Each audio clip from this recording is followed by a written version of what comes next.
You know that feeling. You're trying to back out a snap bolt, the bolt extractor is biting, and then snap.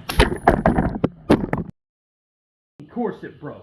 Now you've got a piece of hardened steel and a broken bolt extractor jammed inside the hole. Extractors or easy outs are tough. Regular drill bits won't touch them. Carbide bits are expensive, they dull, and are brittle as well, so they're not good options for removing the bolt extractor either. So now what? Well, I've got a trick to share with you that'll help get that broken bolt extractor or tap out. In this video, I'll show you how to remove a broken bolt extractor using a diamond hole saw bit. I found this cheap set of diamond hole saw bits on Amazon that work really great for this.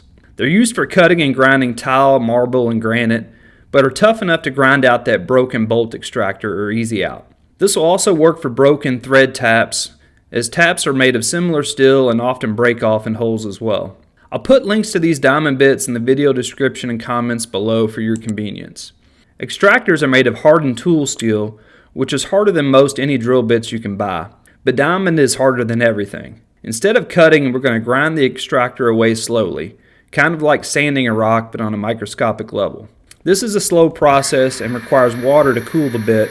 The water also helps to wash away the debris. This is a marathon, not a sprint. Plan on this taking 30 minutes to an hour to grind out the broken extractor. You don't want to drill using these diamond bits for too long or use excessive pressure. The excess heat builds up and can break the bit. After several minutes of drilling, you will see progress and a core hole starting to form. Just take your time and keep grinding. I found that drilling for 7 to 10 seconds at a time and then dipping in water worked well to preserve the bits. You can use the bit itself to check the depth in your progress. As the bit gets deeper, you have to start worrying more about breaking the bit. The bit comes with these little grooves which allow the cut debris to pass through, but this also becomes a weak point when the bit's heated up.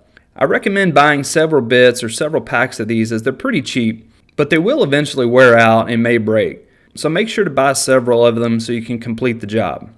Again, I'll put a link to these diamond bits in the video description and comments below for your convenience. Eventually you'll be able to drill all the way through and be able to remove the broken extractor head. I used a magnet to retrieve the broken extractor head on this job.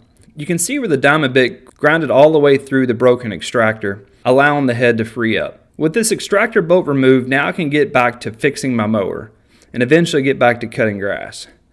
Let me know in the comments what project you're working on and if this video helped you. Thanks for watching, and be sure to check out the other videos on my channel and consider subscribing.